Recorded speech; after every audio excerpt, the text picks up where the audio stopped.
A day where you learn something is not a wasted day. I did a little bit of shopping and bought some supplies.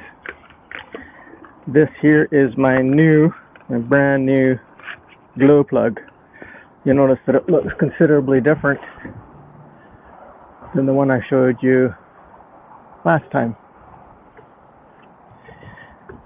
For whatever reason, the glow plugs for this engine are more expensive than glow plugs for other engines. When I priced them out, you can get a set of glow plugs for $25, $35, depending on your engine. This single glow plug cost me $37. I queried the guy that I bought it from, and he said he didn't know. So then I queried Lordco and Napa Parts, and they said it might be a proprietary glow plug, meaning that it's a glow plug that they have to make specially for that particular engine, which would explain why it's expensive. But then I also found a matching part number for it and a source that would cost about $10 cheaper per plug. Still not cheap, but better than buying them from the source.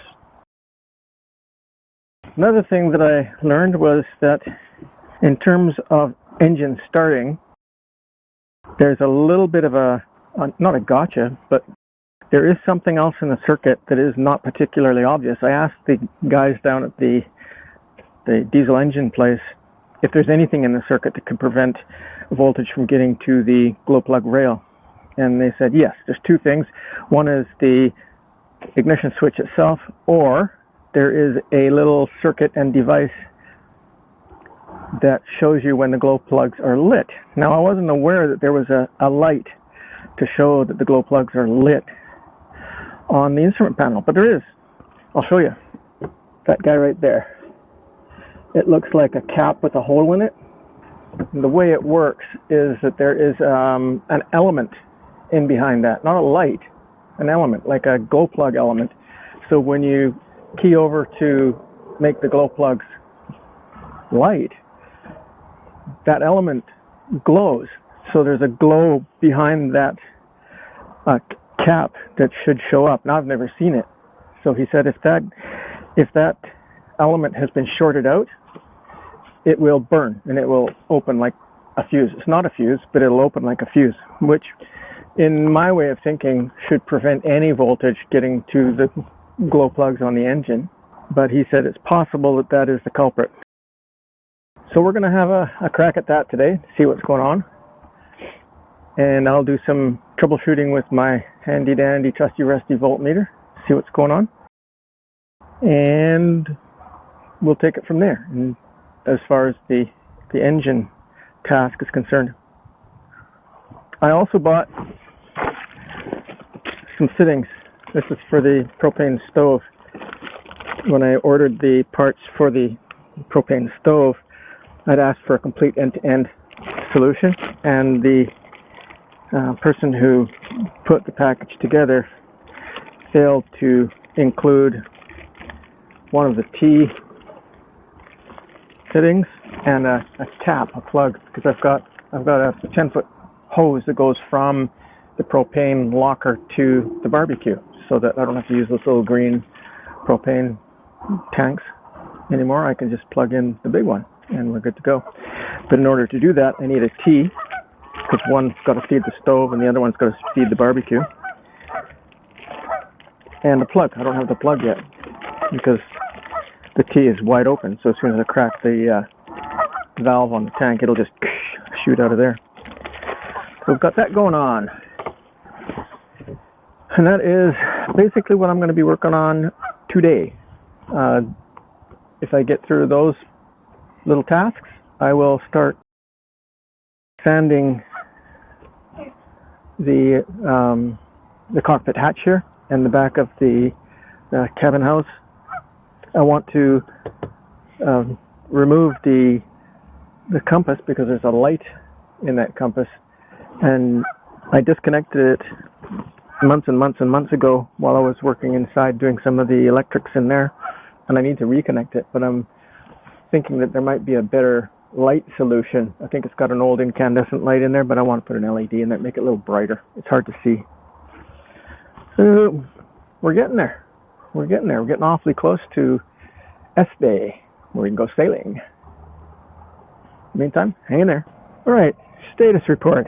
The new glow plug has been put in. The glow plug rail has been attached. The power to the glow plug rail has been attached.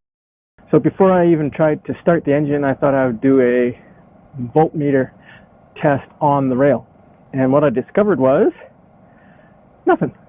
There's no voltage on the rail. So the next step was to take the instrument panel out and have a look at the glow indicator on the panel, looking for an open. And that's exactly what I found. Want to have a look? This is the back side of the instrument panel. It's all the various and sundry instruments. This here is the glow indicator, and I'm hoping that will show up on cam, that you can see that the actual glow element has indeed come apart. And that would be why there is no joltage. The glow plug. It would also explain why the engine is hard to start. So what I'm going to do is I'm going to short the two components of the glow indicator together just to complete the circuit, and then see if we've got the proper voltage down on the glow plug rail. If I do, I'm going to do a test run on the engine to see if it'll start up like it's supposed to. And if that's the case, then it's just an easy fix of getting that glow indicator replaced. So stay tuned. Very exciting. A quick fix. Let's have a look and see what I did. So this is the glow indicator.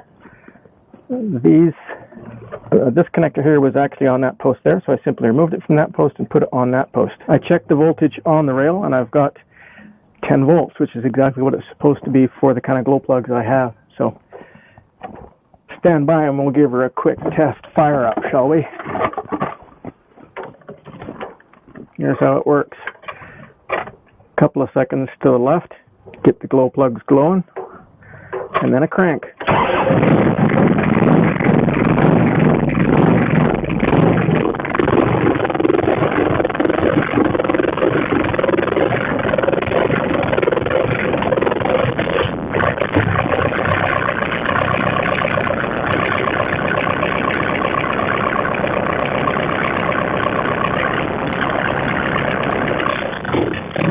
So I'm happy about that. The engine now starts the way it's supposed to without cranking.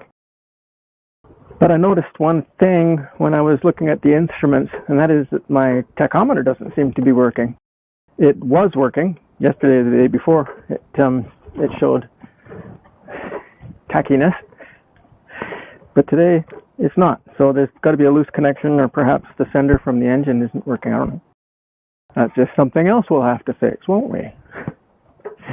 All right, but for now, awesomeness. We're making progress.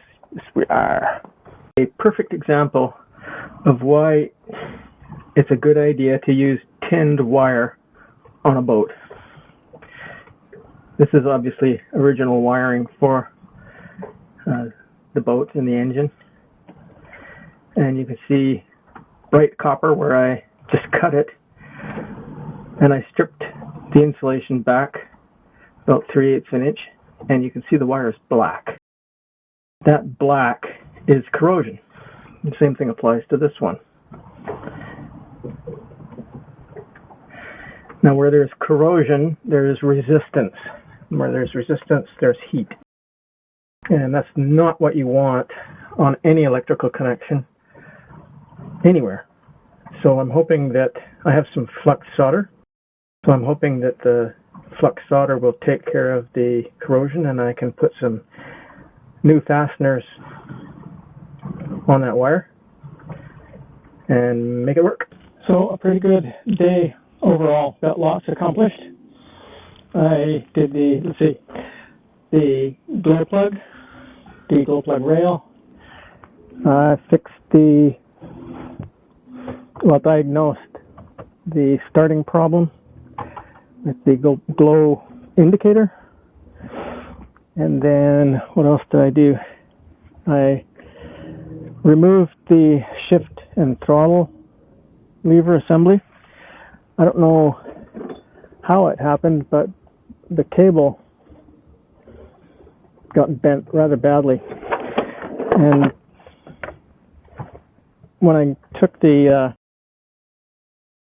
throttle shift assembly out, it was so badly corroded, it was made of aluminum, that I actually had to destroy it to get it to come off.